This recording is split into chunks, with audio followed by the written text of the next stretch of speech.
How dare we interrupt you? Exactly. Let's go live now to the Secretary of State. We're already deploying search and rescue teams from Fairfax County, Virginia, and Los Angeles. There'll be some others we'll add. That's their most immediate need right now is search and rescue efforts. They have a bunch of collapsed buildings, and so they'll need a lot of help in terms of digging through that. The airport there is badly damaged, so we'll have to rely on the Department of War to deploy assets there. And then we're also helping them with some overhead imagery, especially in coastal areas where they don't have full visibility over what the damage has been and what the impact has been. Those are the acute, like short-term needs over the next 48 to 72 hours, because in search and rescue, you're trying to get to people while you can still save their lives. They're buried under rubble. And other countries are responding as well. The Qataris have already offered assistance, as we spoke to them earlier today as well. El Salvador has stepped up, and multiple countries around the region, including Chile and others, have reached out to us to communicate and get that happening.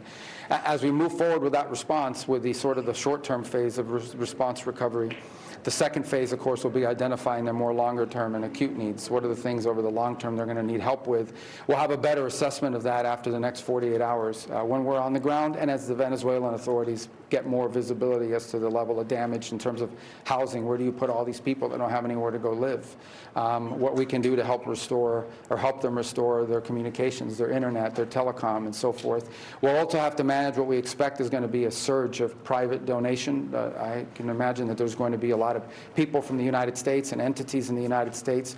We've already been in touch with some of the leading charities, but I know at the local level, particularly in places like where I call home in South Florida, there'll be a lot of people that are going to want to step forward and help and provide assistance. And we just need to find the way that we can step in and provide logistical support from that.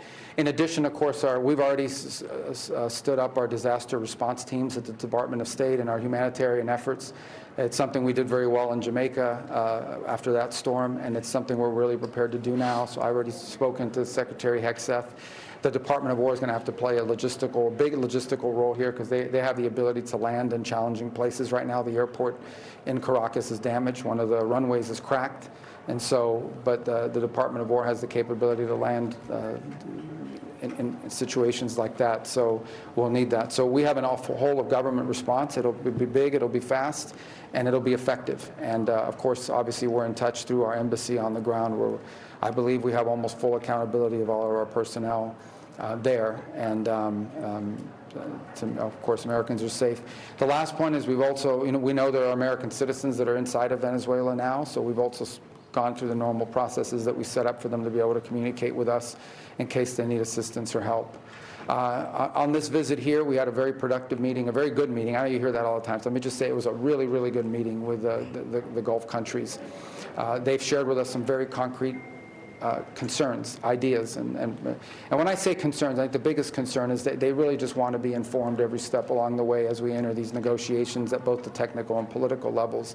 And we want them to be involved, and we want it's helpful that Qatar is there as a mediator, but we want the views of all these countries to be reflected. We want and will not be making any decisions or commitments that in any way undermines the prosperity, stability, or security of our Gulf partners.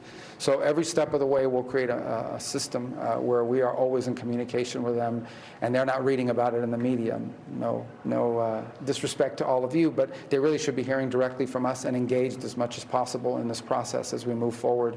And that was something that we talked about today. They have some other specific things. So one thing that came across very clear is there is zero support among the Gulf countries for any sort of toll or fees or anything that charges for the use of international waters. The President's made it clear that's not going to happen. It's not going to be a part of this. It cannot be a part of this. He made that clear again yesterday in the Oval Office in a press availability that he had, and I reiterated that point, which I think was a welcome message from our partners here to hear that as well. So, all right, let's go. What about your remarks this morning? You mentioned that no agreement with Iran. It will be an expense of... Can you back up because you're... Yes, sure. He wants to see my face. Yes. Sorry, go ahead. I'm sorry. In your remarks this morning, sir, you said there is no agreement with Iran. It will come with an expense of a Gulf state interest. Does that mean in your negotiation with Iran, it will address proxy and also all the threats from Iran coming to Hormuz, even if they don't close it, but still the threats affect the maritime traffic and also proxies? Yeah, if you look at the MOU, it talks for peace in the region. It talks for no interference in the sovereignty or interest of independent countries, of sovereign countries. Well, that's what proxies are. They're interfering in the sovereignty of a country. When you're giving money, for example, to Hezbollah to act as a rival to the sovereign government of Lebanon, you're interfering in their politics. When you're sponsoring militias in Iraq, you're interfering in Iraq. When you're sponsoring, Hamas or the Houthis or whoever it may be, you're interfering in the sovereignty of these countries. So that it's covered. The MOU contemplates a conversation about these things because it's critical and it's important. Be sure to like and subscribe for all the Fox News latest on YouTube and catch full shows streaming now on Fox One.